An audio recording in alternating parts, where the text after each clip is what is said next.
तर आज आहे ना, गणपती बाप्पांना आणायला जायची खूप धावपळ होती. तर सकाळी सकाळी खूप लवकर उठलो होतो आणि सकाळी सगळं आवरून आम्ही बाप्पांना घ्यायला आलो होतो. आम्ही काही डिरेक्टली बाप्पांना घेऊन येतो, आम्ही आधीच बुकिंग करत नाही. आणि त्यानंतर आम्ही बाप्पांना घ्यायला आलो. इतक्या छान छान सुंदर भव्य दिव्य मूर्त्या होत्या, ज्या की मंडळासाठी नेल्या जातात. खूप सुंदर त्यावरती जे कोरीव काम होतं, प्रत्येक मूर्तीवरचा भाव वेगळा होता. प्रत्येक मूर्ती एक वेगळंच असं काहीतरी वाटत होतं. त्यांच्या चेहऱ्यावरचं जे स्मित हास्य किंवा त्यांना इतकं छान सजवलेलं, हर एक मूर्ती काहीतरी वेगळंच सांगून जात होती. त्यानंतर आम्ही बऱ्याच 2-3 दुकानं फिरलो. त्यानंतर बाप्पाची एक मूर्ती फायनल केली, जी की मी तुम्हाला घरी गेल्यावरती नक्की दाखवेल की कोणती, आणि तुम्ही गेस करून सांगा की मी कुठली मूर्ती घेतली असेल.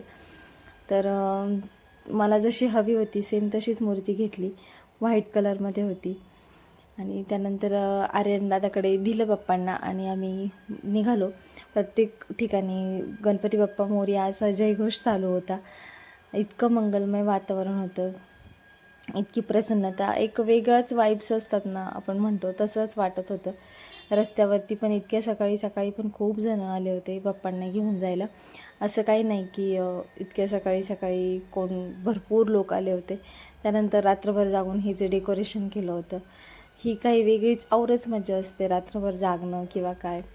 खूप छान पद्धतीने अशी बाप्पांच्या मूर्तीची पूजा केली. म्हणजे आतमध्ये घेताना प्राणप्रतिष्ठापनाचा व्हिडिओ तर मी नक्कीच टाकेल, पण शॉर्ट टाकेल, कारण लॉंग व्हिडिओ अपलोड म्हणजे शूट करायला मला इतका वेळ नाही आहे. तर मी शॉर्ट मला जितकं टाकता येईल तर मी तेवढं नक्की त्या व्हिडिओत ॲड करेल. 3 मिनटाच्या व्हिडिओमध्ये काही सगळंच दाखवता येत नाही, पण छोट्या छोट्या क्लिप्स घेईल तर मी त्या तुमच्यासोबत नक्की शेअर करेल. त्यानंतर बाप्पांना आत आणलं आणि त्यांना त्यांच्या जागेवरती विराजमान केलं. हा क्षण जो असतो ना, तर हे 10 दिवस असं वाटतात की हे जावेच नाहीत. आत्ताही ह्या सगळ्या गोष्टी बोलताना किंवा काय खूप मन भरून येतं, गहीवरून येतं.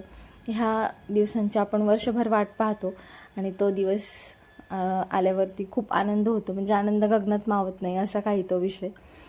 तर छान बाप्पांना विराजमान केलं. आता प्राणप्रतिष्ठापनेचं थोड्या वेळाने करणार आहे, तर तुम्हाला दाखवेल नक्कीच. आणि बाप्पाचं डेकोरेशन कसं वाटलं आणि बाप्पाचा फेस तुम्हाला थोड्या वेळाने दाखवेल. तुम्ही बाप्पांची ह्यावेळेस कोणती मूर्ती आणली मला हे कमेंट करून नक्की सांगा.